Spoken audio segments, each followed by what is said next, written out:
and record. Yeah. And but we'll give it one more minute for people to sign on. So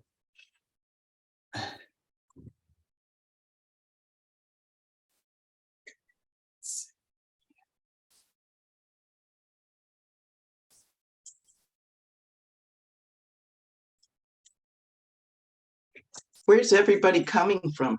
Do we know? folks are coming. Let me see. Go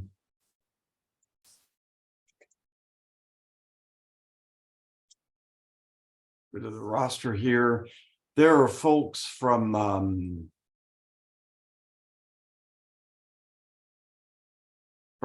Illinois, like the Tischlers are from Illinois, from Florida. You're from Pennsylvania, you know. Yeah, that. so I'm pretty close. Yeah, you are. And then some folks from Arlington. Karen's from Arlington. Oh, somebody from Oakton. All right.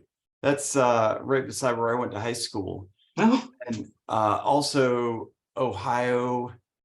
And then of course, the folks that are on the call right now, Virginia is in Reston, Virginia, and then Joanne is in Orange, where I am. So yeah. oh.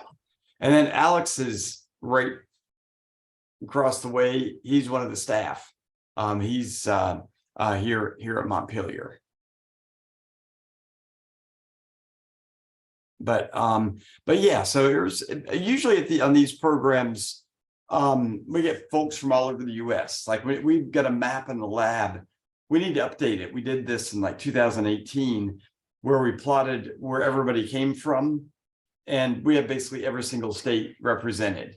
And when you look at the counts of people, as you'd expect, there's a lot of people from Virginia because it's close by. But then you get an equal number of people from California, just New York, New Jersey, the population centers.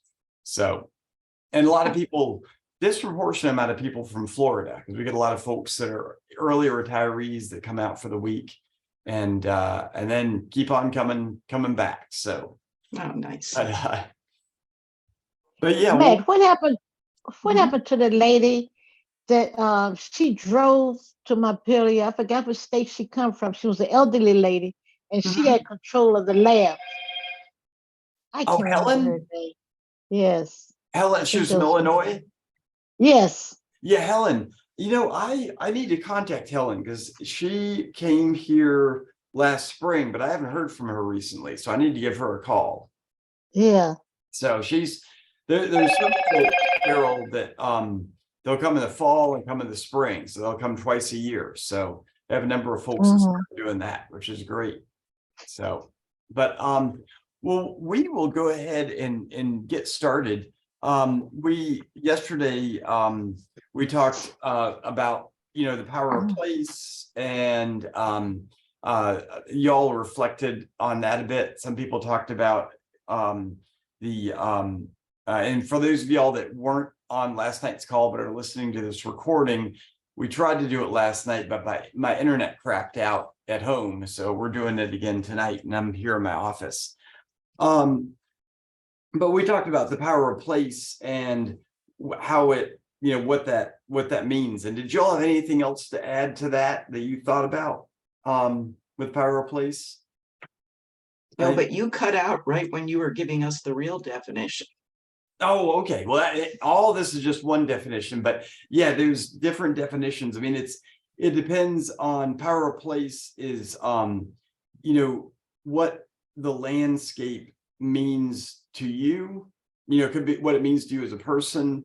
It's also the power of place has differences, through time. You like being a space where visitors are welcome, and visitors, both black and white, today would have been very different back in the 19th century, of course, when this was essentially it was a plantation, but it was a work camp with people who were held against their will.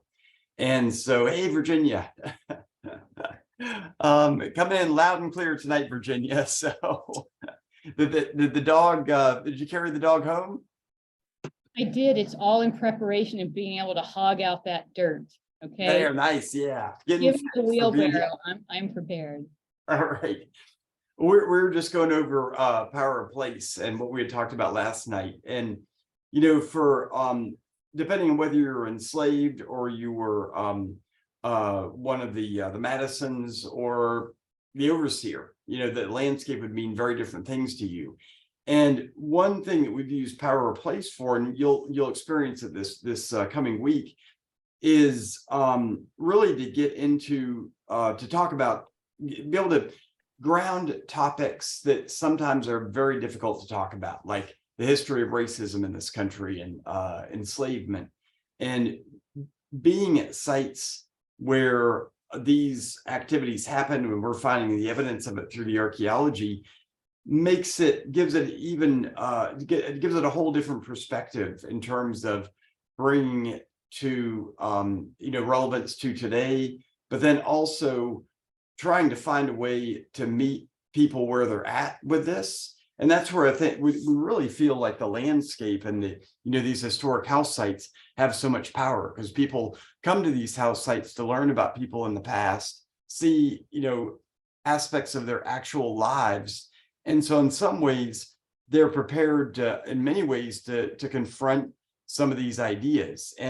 But one thing that we've learned that really helps to get people all basically to the same point, because everybody comes to this at a different point in their lives and in their understanding of racism, is to engage in what we call dialogical interpretation, where basically we get to know all of you get to know us, and then begin to understand what questions might be too much for an individual to handle. And so if you never had heard about Jim Crow, we'd want to start all the way back at the beginning of what that meant before going from the history of enslavement all the way up to the present day. So one thing that we try to do with the dialogical interpretation is not only meet people where they are, but also understand what some of their triggers might be, what might be too much to talk about in a day. And this becomes really important just for these places can be pretty heavy for many people. And I'll share an article with you when I send out the recording of the Zoom call. It's one that talks about, it's written by a person whose ancestry was of the enslaved community at a plantation she and her family visited. And the kind of reception she and her family as a Black family had at this plantation was absolutely traumatic. I mean, they didn't expect to be treated like outsiders, and people acting like they shouldn't be there in a space where their families had built.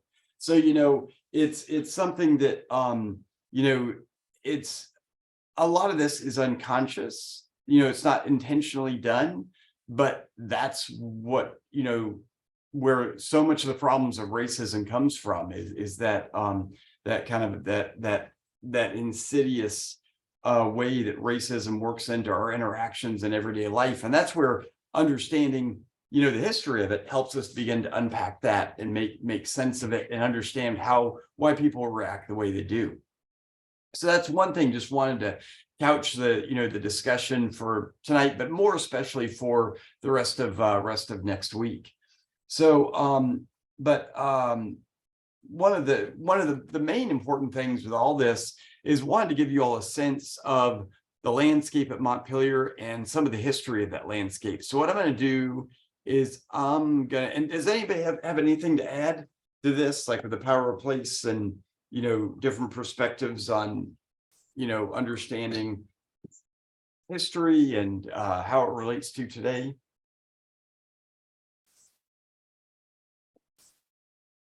Cool. Well, then I will, and if you have anything that comes up, interject. This is not meant to be a monologue, but often it turns out to be. So I'm going to go ahead and share screens here, and you all should be able to see the you all should be looking at the map. You all can see that? Okay, cool. I'm gonna hide these meeting controls. And basically, I talked about this a little bit last night, but this is a map of Montpelier. So the brown line denotes the 2,650 acres that makes up Montpelier today. And this is all land owned by the trust. It was given to the National Trust for Historic Preservation by the DuPont family in 1984. The DuPonts owned the property all through the 20th century. And for the DuPonts, this land mass was probably looked very much like it does today. Basically all the areas that were in woodlots were in woodlots when the DuPonts purchased it. There's a few areas in the East Woods that were fields, but basically the land layout as much as it is today as it was in 1900. And a lot of this area really, begins to change back from open agricultural fields when Dolly Madison sells the property in 1844. So when she sells the property in 1844, this is about 8 years after James Madison has died. The estate is encumbered with debt. And how Dolly makes money off the property in terms of paying back debts is not so much from the sale of the land, but the sale of the over 120 people that lived and worked at Montpelier.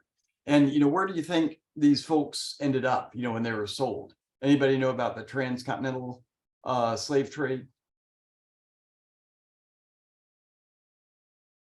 It's the slave trade ends in 1808 from Africa, and then after that, like for all the expansion of the deep South, like in Alabama and Mississippi, with production of cotton that begins with the cotton gin. In the 1820s and 30s, there's a huge demand for enslaved laborers, and where these enslaved laborers come from is Virginia. So if you look at this map here, here's the the east coast of the US. All this area is where the cotton belt is. And in the 1820s, where slaves are coming from is not across the Atlantic, but from these areas of the Old South up in Virginia and Maryland. And so all these plantations in the Piedmont were huge suppliers for shipping slaves down to Richmond. And then from Richmond, the slaves are either forcibly marched across land down to New Orleans or brought by steamboat around to New Orleans. So, when Dolly sells the property in 1844, the biggest valued commodity at that time is the enslaved community. And when the enslaved community is sold, basically Montpelier goes down to about 20 enslaved individuals up until the Civil War. And so all the old areas that were opened up as fields returned to woods.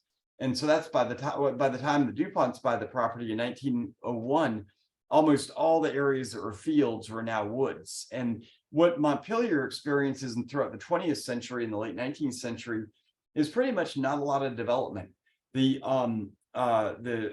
DuPonts, they could have had their workers plowing fields and clearing land because of advances with gasoline powered tractors.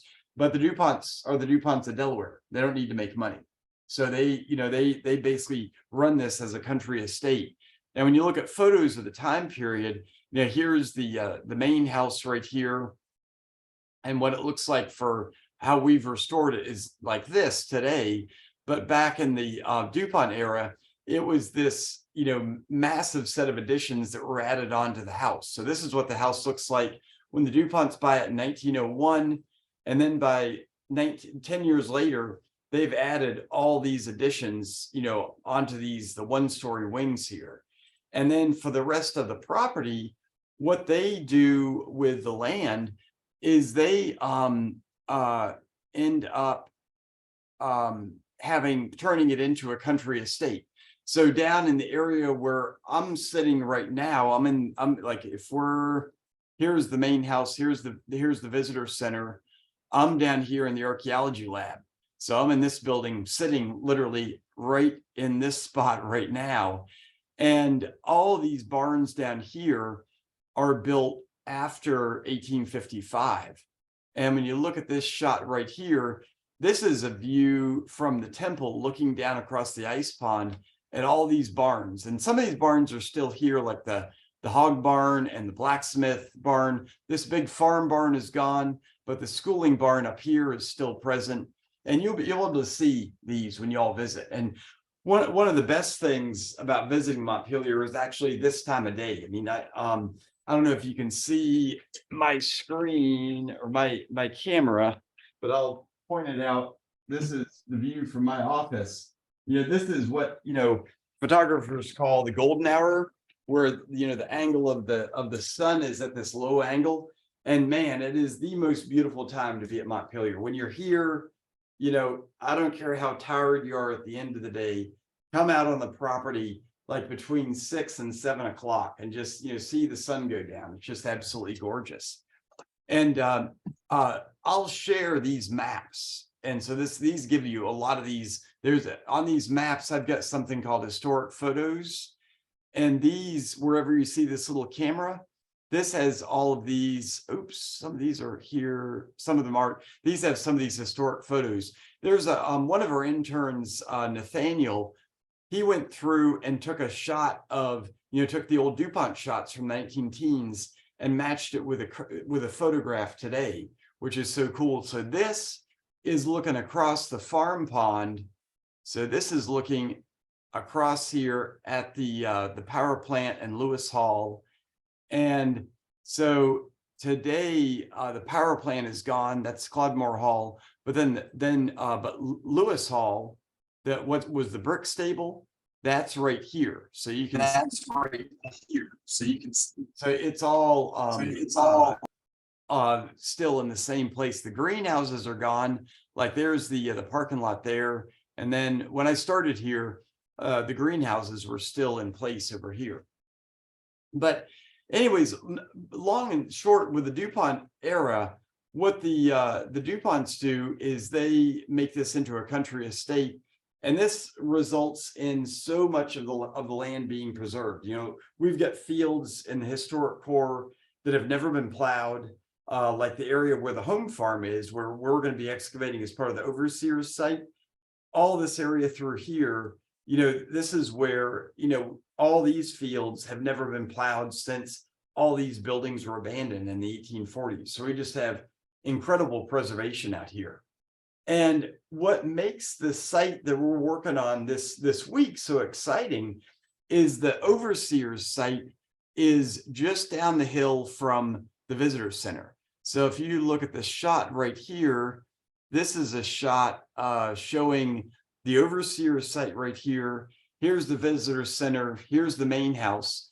But it's right, the overseer's house site overlooks the whole farm complex. And this is all this set of buildings that we found through metal detector survey.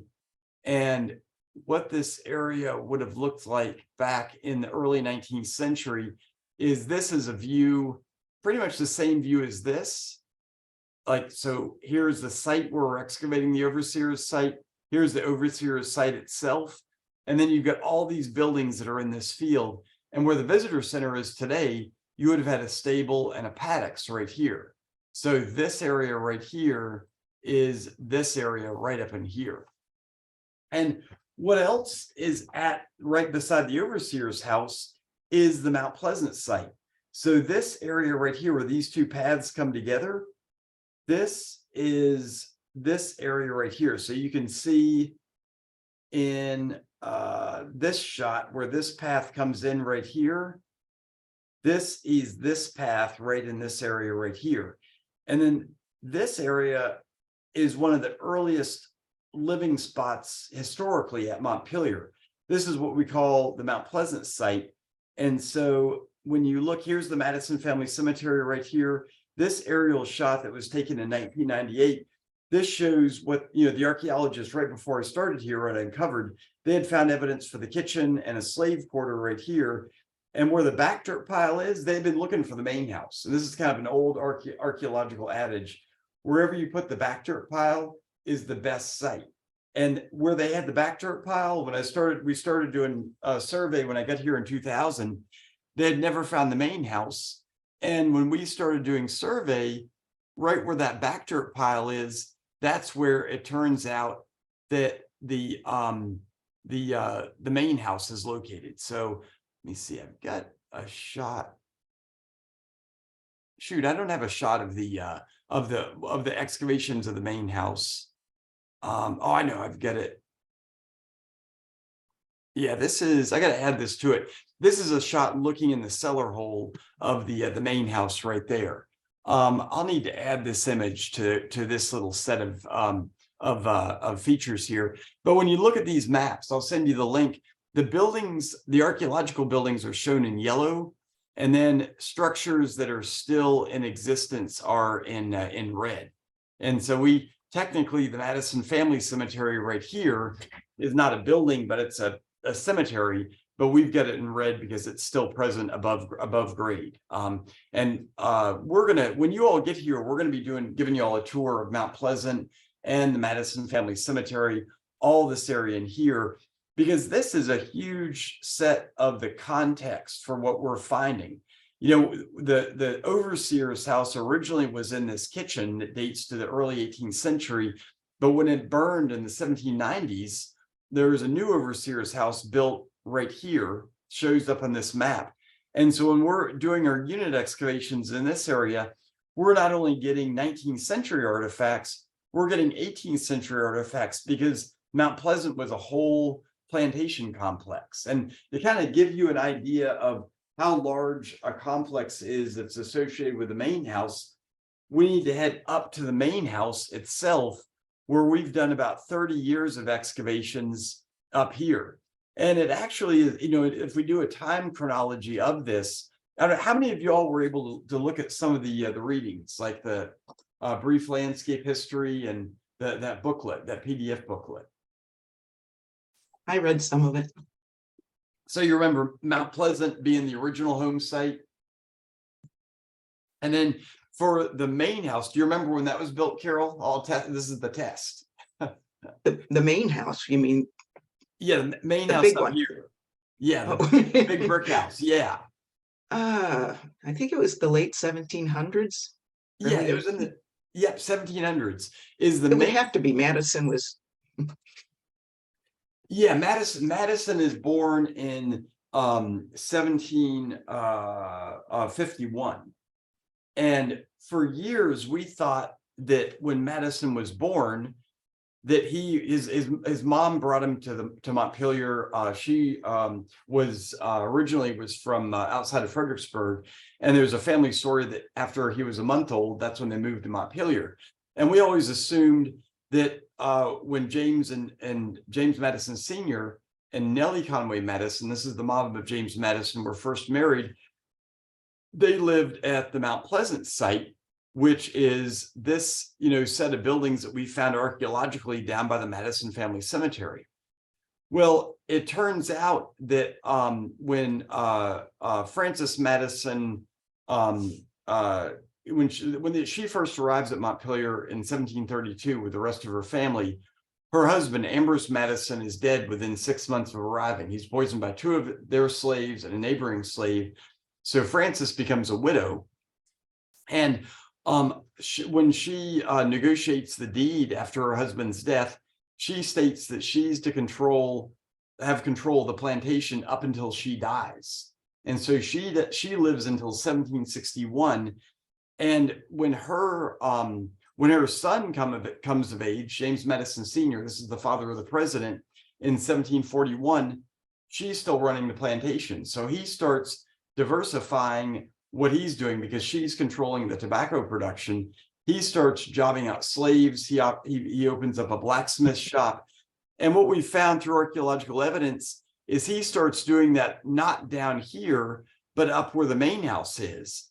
But the crazy thing about the main house is we know from the dendrochronology that the main block of the house, this center block right here between the 2 chimneys, this isn't built until after 1763, because that's the dendrochronology dates for the beams that are in the attic. And so the question is that, where was James Madison Sr. and Nellie Conway Madison living when James Madison is a young boy? And it turns out we found evidence for that in a structure that we excavated called what we thought was the kitchen. This structure right here And we'll go over this when you all visit. The building that is in this picture right here, this structure with the whole brick side, this building turns out dates to 1750. And so James Madison builds a starter home right here while his mom is just down the hill. And it's not until after Francis dies that they start building the main house between these two chimneys right here. So basically, Frances Madison remains as the matriarch of Montpelier up until her death. And so she states that, you know, her son isn't to build a main house that would have been the family seat until she dies. And so this is why, you know, for about 10, 15 years that they're in this smaller house right here. And then it's only after the grandmother dies in 1761 that the main block of the main house is built. And so you've got, and when the main house is built around 1765, what gets designed is all these outbuildings out in front of the house. So today, when you look at the main house and what it looks like, let me give you a scene. Let's see, this one right here shows the layout of the grounds as it looks as we're restoring it today. Out in front of the house in the 18 teens, after the wings are built, there are no outbuildings. But in the 18th century, what you've got is all these outbuildings that are out in front of the house. And then in addition, what you've got up by the main house is over in this area, you've got a massive blacksmith shop. And that blacksmith shop is being run throughout the 18th century up until 1801 or 1811, when the temple is built right on top of where all this blacksmith shop is. So during the 18th century, you've got, a much smaller house that's out in this area. You've got all these buildings that are out front. And then in 1811, when James and Dolly are preparing to retire from the White House, they not only have the wings added to the house, but they also, tear down the buildings that are in front of the building, in front of the main house, get rid of the blacksmith shop, and then put in this larger formal landscape all across this area. So, around one of these main houses, you have a lot of buildings that are in this area. And this in part explains, down at Mount Pleasant, where we're excavating the overseer's house, even though the overseer's house is down here, there are probably outbuildings in the early 18th century that went down into this area. In fact, when we opened up units last year down in this area, primarily what we found was 18th century features, and most of the 19th century features are all focused down in this area. And I'll show you how we were able to differentiate that with the metal detector surveys when we talk about the home farm. But getting back to this, the main house landscape, what we've done over the past 20 years up at Montpelier is have done a lot of work to understand what these grounds around the main house went. So we did a lot of work on the front lawn, understanding, doing excavations of the front fence. And some of these excavations you can see in this shot right here. This shows excavations we did in 2006, where we located every single one of the post holes for this fence that ran along the front of the house. And you can see in this shot right here, this is a watercolor from 1818 showing what the main house looked like. This was painted by the Baroness Hyde de Neuville, who is the wife of the French ambassador. And she paints this scene of the front fence. And this fence that we found in 2006, when we were restoring the main house, we restored it back. But all this was taken down in the 1840s when the house was changed and the driveway was brought up to right to the front stairs of the house. So with the other parts of the main house that we've really been focusing on in the 2010s was this grove here and the pine alley. And this area is described, this pine alley is described in several early 19th century accounts as this double row of pine trees that frame the view of the portico looking down to the temple. So when you look at this, this is this area right in here. Today, we've replanted 6 of these trees, which is pretty pathetic when you think about there being 20 trees there. But the only thing about this site is when you look at the pine alley right here, this is a shot of our excavations we did in 2019. Is down in here, we found evidence for the pine trees in amongst an area that had been that was the edge of the blacksmith shop. But up in this area where these pine trees are, we had done excavations a number of years back. And what we found up closer to the house was not only the holes for the pine trees, but this 18th century outbuilding. So below these formal plantings, what we found buried in the ground underneath about a foot of brick rubble and clay that was put there in 1811 to cover up the remains of these buildings is this incredibly intact 18th century surface. And not only did we find it to the north of the house over in this area up in here, but also in Joanne, you probably remember doing excavations in the Grove down here. This is this area right here, right below the South Yard. And in here we found outbuildings. We found not only a massive trash deposit down here, but this trash deposit that we found on the bottom here dated to the American Revolution. But underneath it, we found a whole yard that dates to the 1750s that's probably associated with this 1750s planter's cottage. So you've got 3 different landscapes from the Madison period all combined in this massive archaeological site that's the main house. And when you look at this map right here, all these yellow squares are all the units that we've opened up through the years. So these are all 5 foot by 5 foot squares that, in years past on expeditions, just like you all are going to be on, we were doing excavations and found, in the area, like in this shot right here, these units right here, and all this brick rubble in this area, this is all this debris that's shown in these plan views right here of all the units. And this building right here is the well house right there. But what we've also done excavations on is, of course, the South Yard. And the South Yard is an area that we restored going on. We started doing this work 10 years ago, doing the excavations. And about 5 years ago, we finished the restoration of all the buildings.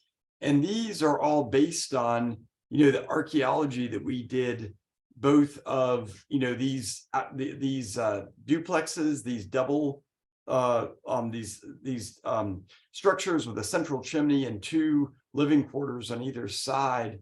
This is this shot of the excavations in 2011 with a brick chimney right here and then a stone chimney right here. And on next week, on Tuesday in the morning, we'll give you all an exhaustive tour of the South Yard and talk about some of the evidence that we use to, reconstruct this. But, we did excavations of the duplexes. And then in 2015, we did excavations of the smokehouses and found evidence for these buildings. And then finally, the most intensive excavations we did was the area of the this kitchen and the north quarter. And in this case, what we found with the south kitchen is we found this. Let me see. Yeah, the building that's right here, this entire wall of this chimney collapsed into this area right in here. And we found remains of all of this building right here. And actually, there's a great shot of Joanne. Yeah, there's Joanne right there excavating the south kitchen. So, and this is I think right before we found evidence for this this chimney base, right, or the top of the chimney. Had we found that, Joanne, when you came out and did the excavations? Yes, that's when I found the cufflink in their kitchen. Oh, okay, yeah. Yes, We must have switched units, and that is where all that cufflink was. There's just Yeah, So many artifacts in this area. It's just absolutely amazing. And one and of the match to it was on the other side of the mansion. that was on the north side. Yeah, Yeah, from yeah, what I yeah. understand. Yeah. Yeah, that they're Joanne's talking about finding these little square cufflinks that had a man's face in it. You know, they're only like about a half an inch by a half an inch. But Joanne found one, and there's one we had found years before. And of course, cufflinks come in a set. And so it's either, found, one on either side or one of the same ones. It's pretty amazing, though. It's very distinctive. But one of the most really amazing parts of these expeditions has been, the camaraderie that we have. Like when you dig together for a week, you get to know each other really well. And one of the things we did in the South Yard is we invited a number of descendants during those restoration years to come out as part of the program. And that really began to get us to talk about, more about what we're doing with the archaeology, with restoring the South Yard. And that's where we developed the concepts for an exhibit that we've designed today called the Mere Distinction of Color. That's all, not only in the main house, but also down in the South Yard. And we'll give you a tour of that when you all are here. But there's, these excavations that we did with the community really set the course for, the creation of the Montpelier Descendant Committee. And then a lot of the, the partnerships that we've had with descendants to this day, which, led to, Montpelier today is under co-stewardship between the Montpelier Foundation and the Montpelier Descendants Committee. So, we share in fundraising, we share in decision-making. And one of the sites that we're working on next, that really is one of the most sacred sites of the property, is the area of the cemetery, the burial ground. And the burial ground, you all are going to tour that when you come out next week. But the burial ground is one that is really distinctive in terms of these depressions that are in the woods here. And this burial ground is this area. For years, we thought it was just this area of depressions. There's about these red dots are these grave depressions. There's only 38 of those, but we did GPR and we found the graves of the enslaved extend for over an acre. And there, as you might imagine, between 1720 and 1844, with at any one time a population of 100, you'd have about 200 to 300 individuals who would have passed away during that time period. And so we found the one spot where all the community buried their loved ones. And one of the things that the Montpelier Descendant Committee received money for recently is to build a memorial in this space. So this is an area that we're going to be surveying this year. At the same time, we're doing excavations of, where all these people, where their resting place is, where their work and living space is all of this farm complex that's just below the visitor center. So when you look at the property here, what you've got is the visitor center is pretty much equidistant between, when you look at this shot right here, it's equidistant between the main house and the home farm complex. And what we've got at Montpelier is this incredible opportunity. When people, park their car, they're actually closer to the farm complex than they are to the main house. So over the past 3 years, or actually 4 years now, we've been doing excavations and surveys of the home farm to try to find all the buildings that are in this area. And one thing we don't have, the only document that we've got that shows anything being in this area is a document dating, I'm going to close out some of my windows here, a document dating from 1844 that shows, here's the main house, here's what's called Madison's Mill. And when you look at this map, what you can see is, here's the main house right here. Here, this area down here is where the mill is. So for example, all this area in here was the mill pond. And then the mill is located, this is the old remains of the dairy barn, but it's built on the foundations of the mill, the Madison era mill. And when you look at this map right here, here's the mill pond. Somewhere between the main house and the mill is the overseer's house. And there's this strange orientation of these two roads coming together right here. So remember that. Oh, hey, Virginia, you had a question. Well, I don't want to interrupt this really cool thing that you're just now talking about. I was going to ask if you have the topographic lines as a layer in your map so that we can see like what the elevation differences are. Just thinking about what those streams are. But don't let me interrupt the cool thing you were just talking about. Okay, yeah. What we've got, and actually, this is actually a good time to show this, Virginia, is I don't have the contour lines because they take up so much memory, but what we do have is a LiDAR hillshade, and the LiDAR map, you can get an idea of the topography here. You can see, in this bottomland, all this area that's flat in here, and the mill pond, you can actually see the outlines of the mill pond in this area right here. And you can see right here is the dam for the mill. And then the mill is located right in this area, right in here. So this hillshade, this is from our LiDAR imagery that we flew like about 5 years ago. And this gives us this incredible set of detailed elevation maps that give us, there's indications of not only the streams, and we can, map in where roads and such are, but there's actually some of the ancient roads that are here that show up in the LiDAR.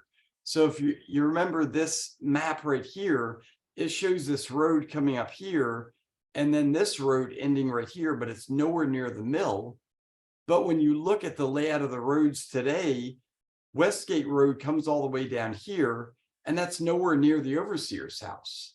But when you think about what this area would have been like in 1840, this was all a mill pond, and all this roadway would have been underwater. And when we first got the LiDAR, what we noticed is this road trace that comes up here and then comes right on up into this area right in here. And this is this area where several, like back in 2013, we did excavations of a set of slave quarters. And let me find the one that has the view of the visitor center. Yeah, this one right here. This shows this quarter for a home for an enslaved family, probably one of the blacksmiths just below the visitor center right here. And in this building right here, when we excavated this structure, not only did we find a subfloor pit, which gave indication where the building was, but over here, if you can see these linear lines right here. We found a trash deposit downslope from the building.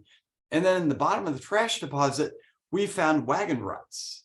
And these wagon ruts, when we found it, we were like, okay, looks like there was some kind of road here, but we're never going to find where this road was because you can't see it in the landscape.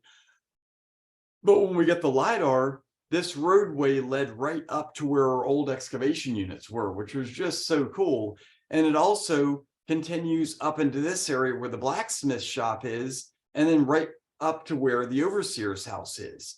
So that gave us an indication that this map that's right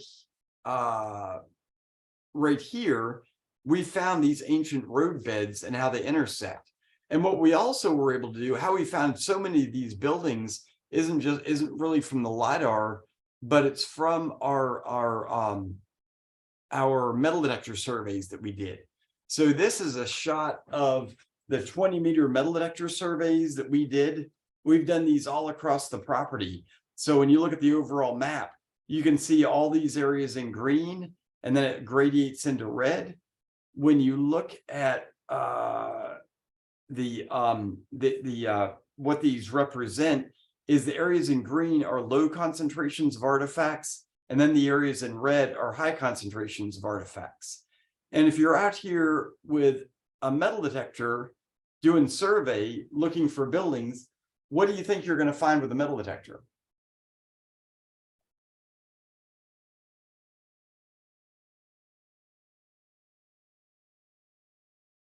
Oh, you're muted, Carol. Yeah. I imagine like door hinges, locks. But Anything what do you that- think would be most plentiful? Like what holds wood together? Yeah, that's There'd be a kind lot of of what I was- nails. Nails. Yes, yes. Nails are usually, like for metal detectorists, nails are the bane of a metal detectorist existence because they're everywhere. And when metal detectorists, we do these 1-week programs just like y'all are going to be on, where they come for the week and help us with metal detector survey. And they come all excited about finding, buckles and coins, and we're like, no, what you're looking for is nails. And they just kind of groan. But when we tell them that not only do these nails allow you to locate where buildings are, but also through time, their manufacture changes. And on Monday or Tuesday, we're going to give you a whole artifact lecture where you'll be able to see some of this. Is between the period of the 1720s up until the 1840s, nails go through 4 different manufacture techniques.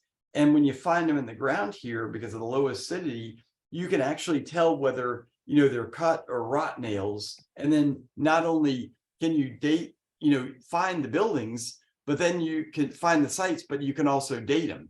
And so once we find an area like this with all these concentrations of hits, what we do at that point is we go in and do a finer scale metal detector survey, where instead of doing it on a 20-meter grid, we do it on a 10-foot grid. And kind of like, with a picture, the more pixels you have, the better the resolution. With these 10-foot grids, what you can do is you can actually pick out where the buildings are based on the concentrations of nails. And then also even differentiate between sites. So for example, with the site in here on 20-meter survey, the area of Mount Pleasant, the blacksmith shop, and the overseer's house blends all together. But when you do it on a 10-foot survey, the blacksmith pops out right here. This is where we found, we did the excavations here 2 years ago, and in units, this is a single unit. This isn't like a whole bunch of units. This is from one single unit, 5 by 5, all this clipped iron, horseshoe nails, and then lots and lots of slag. And then in this case, in this unit, we actually found what we think is the base for the forge, for the blacksmith. Found the forge building. But then across the road, and this road, the historic road, we think comes up through here beside the overseer's house. The DuPonts had this road put in about 1908, but up in this area is where the overseer's house is. And the overseer's house, when you look at this 3D rendering right here, you've got this road coming up here. The blacksmith shop is over here. Here's the overseer. And then Mount Pleasant is all up in this area. And with these 10-foot metal detector survey, you can actually see where the overseer's house fades out. And then you get this concentration of metal detector of the site of Mount Pleasant up in here. Now, we didn't do metal detector survey up in here because all these excavations had done, this entire area had been excavated between 1997 and 2004. So, all the nail signals were gone because of our units, but we know from our excavations, that there is a concentration of 18th century buildings in this area. So basically, what we're able to do with these metal detector surveys is get a shadow of where these sites are located. And then once we find those, we put in shovel test pits and then our units. And in this case, in the blacksmith shop, these little black squares right here, these are all the units that we put in here. And then up at the overseer's house, here are all the units that we put in over the past 3 years. And these shaded areas are areas where we found features. So for example, in these units right here, you've got a what is we think is a subfloor pit. And you can see this brown soil with all the charred wood against the red subsoil. This is the kind of feature that we found at slave quarters, at the homes of the enslaved, that are like so. These subfloor pits, or these square pits that would have been right up against the hearth and would have been basically a storage area for sweet potatoes. And one of the best examples we found of this was up by the main house at what we call Granny Millie's home. And this structure right here, here's the reconstructed building. And then this is, let me see if I can get in here, if these will turn on. Yeah. So this right in here, yeah, in this shot right here, you can see the two hearths where the chimneys were, and then C is this subfloor pit. And this is a shot of one of our former archaeologists, Hope Smith, excavating all this hearth ash that was dumped. Here's the hearth where the fire was made, and this is inside the building. And then for keeping sweet potatoes, you want to keep them warm and dry. And the best place for this is right beside the hearth. And so this is, and actually Frederick Douglass talks about his grandmother keeping her sweet potatoes into a sweet potato hole that would have been just like this. And so all of these buildings that we found that are log buildings have these subfloor pits in them. And, when you get out to the area of the overseers, that's where we've got a lot of questions, because we have subfloor pits, but we also have areas of concentrations of brick. And so you don't have a brick chimney associated with a log cabin. So there are two different structures here. And then when you look at the this 1844 plat, what you've got is this building here that appears to have two chimneys on it. Is that just representational of a structure? But they're representing the overseer's house alongside the main house and the mill, two of the most valuable structures on the property. So what we were thinking is that there's a chance of the overseer's house being right beside potentially a set of slave quarters as well. And actually, we just located this week another feature. Let me see, it's down, yeah, in this area right here. We've opened up more units here, and we've got another subfloor pit over here. So there could be a whole string of buildings in this area. And this is what we're working on this week. And so what's really cool about, the excavations we've done is, when you look at an area like the home farm, and, gosh, like 20 years ago, I remember, flying kites with my kids here and having no idea that all these buildings existed. And, it's after we do the excavations that you realize, this is this whole farm complex, not only with work buildings, but with also probably 7 or 8 households that are living here. So you think about how this changes your perspective on this space. And one thing you're going to be learning about this next week is, how we find these sites, how we open up the units to understand what we're finding, with the artifact signatures, the artifact assemblages that we find, but then also how to represent these on the landscape. Do you represent them with these, reconstructed buildings like these ghosted log structures out here? Do you do a complete set of restorations like we have with the South Yard up in this area right here, where we've reconstructed all the buildings to the point where you go in them and they look just like they were in the early 19th century? Or do you represent things through 3D renderings, like we've got with the home farm down in this area, with this imagery right here, that's this 3D rendering of this space. And so we're going to be talking about all this, and I'm going to stop sharing screens now. Let's see, stop share, and we can see if y'all have any questions about this, or just anything you want to talk about.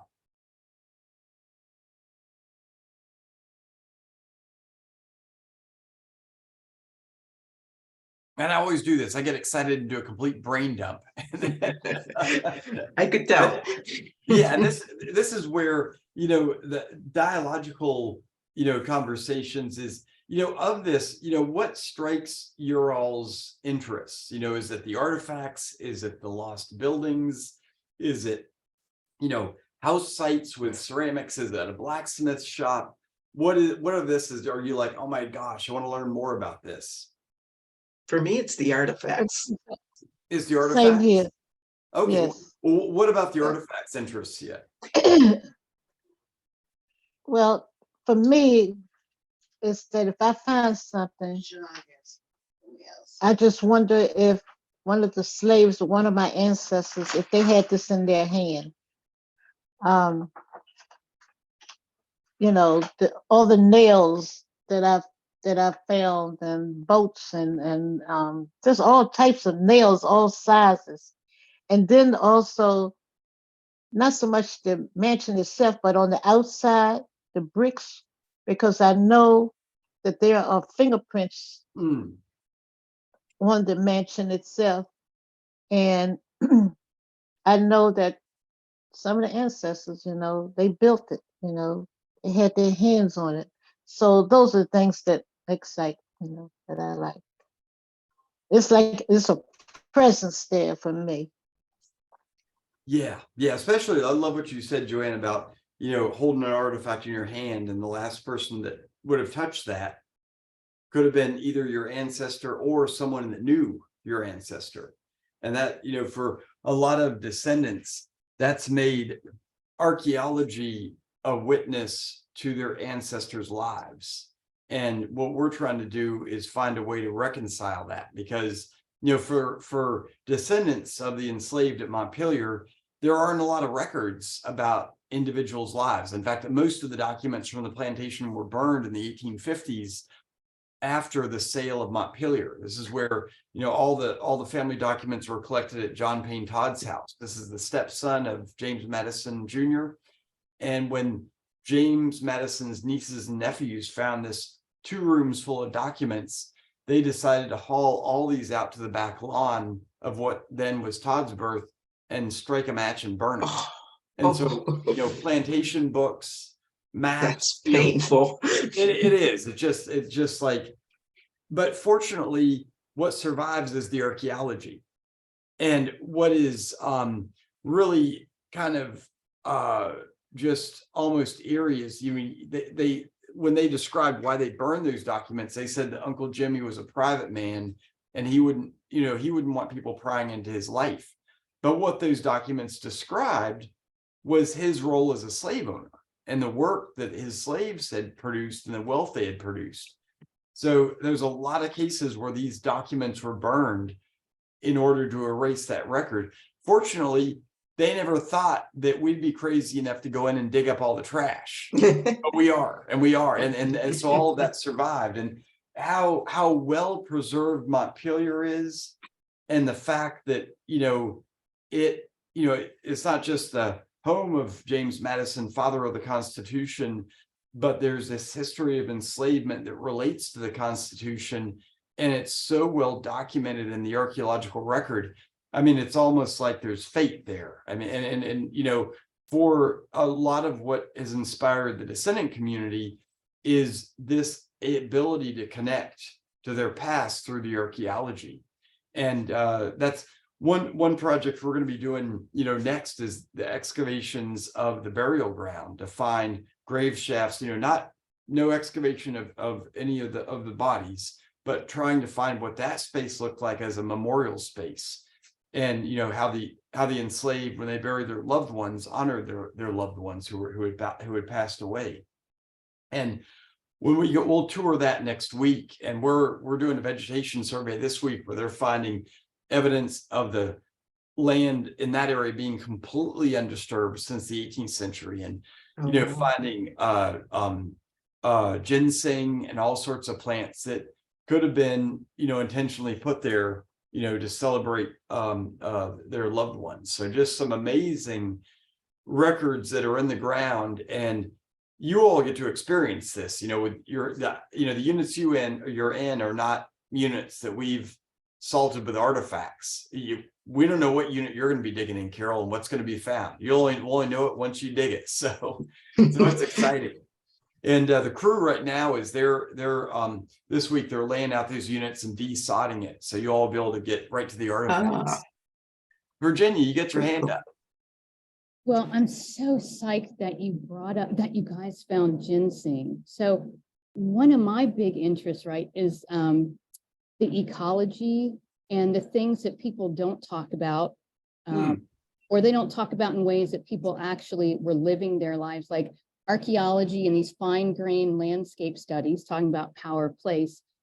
I'm really interested. One thing is lines of sight during different times of year. So, you know, when the lighting, as you're talking about, this part of the evening is like the twilight hour, or whatever the words were you used to describe it. But what were the lines of sight from slave cabins or enslaved people's workspaces or from their paths? What was their view shed? Who and what could they see?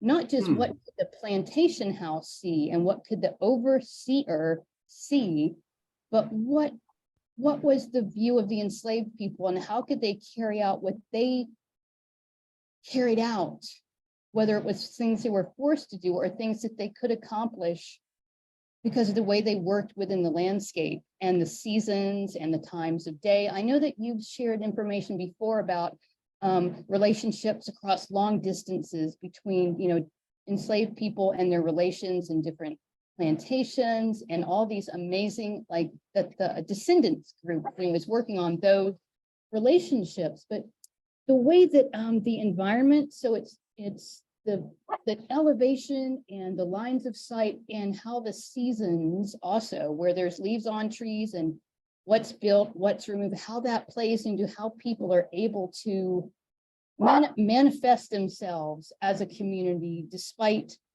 being enslaved, and how they're able to have some kinds of power because they can work within that landscape. I guess that's what I'm thinking about a lot about your landscape and the woods that were there on the margins of the plantation and the waterways. Those are the things that, you know, I think archaeology also has that broad scale power to reveal, despite those records being burned by evil people. Yeah. And actually, I'm going to share screens again because this 3D map is up now. I don't know if y'all can see this, but this is a 3D map of Montpelier that's in GIS.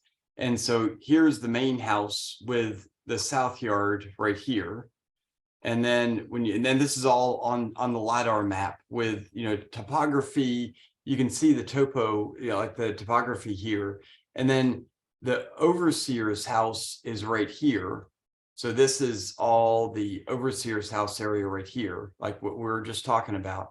And so what you can do in GIS, you know, today, when you look at this map, you've got all kinds of wooded areas that, oh my God, I have so many layers on. Hold on, let me turn some of this stuff off. You've got areas that are wooded today that might not have been wooded back in the early 19th century.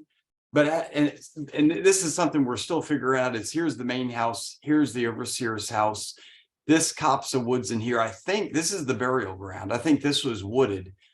But so some of this you can see on the landscape today, but what we can do is we can use this 3D imagery to actually in GIS see what lines of sights are. And there's actually programs that allow you to shade this, but you know, between areas to see what would be able to be seen between these areas. And so, yeah, and then for like what you're talking about with the connections, Virginia, when you zoom out on this map, you know, Montpelier was part of this larger set of plantations. The area that's in gray here is the Montpelier plantation.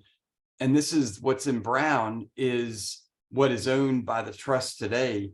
But you've got adjacent plantations such as Bloomfield, which is the Newman family. And this is all Jacksontown and here, which is another plantation. You've got another one up here called Tetley, which these boundaries shift through time. And I'll send you all a blog that I wrote that talks about these shifting plantations. But in the burial ground, what you would have had, who would have been buried here is not just, it was, there were people, they were owned by the Madisons. But it doesn't mean that these were just families that were tied to Montpelier. The folks at Montpelier, the enslaved families here would have married enslaved folk at the Newman plantation. And even if you go further afield down to Barbersville, for example, when James Madison's grandfather, Ambrose Madison, dies in 1732, his executor is James Barber. This is senior James Barber. His plantation is 10 miles away. And then when James Madison is buried in the Madison family cemetery in 1836, the person that reads his eulogy is James Barber's grandson, James Barber Jr., who's the governor of Virginia at the time. And so you've got these enslaver families that are interacting with each other, but without a doubt, if where the enslavers are, there would have been the enslaved as well, and all these folks would have had connections. So without a doubt, not only are there probably Montpelier family members who are buried here in Barbersville, but there were also Barber enslaved family members that are buried in the burial ground here. So you've got, kind of the line of sight that you can make between someone's home and the burial ground here, but there's literal, bloodlines between all these plantations. And that's what makes up what the MDC, the Montpelier Descendant Community, call the arc of communities. And this is, this arc of communities between the Rapidan River going down to the James River.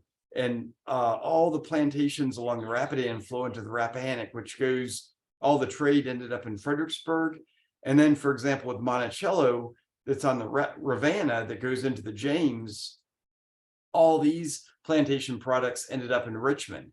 And so you've got this massive set of communities who would have known each other and would have all been connected. So kind of a little bit, spinning off what you were saying, Virginia, but there's just these connections are there. That's what we're really interested in beginning to look at. And what's exciting about excavations at the burial ground is we're able to begin to make some of these connections. So but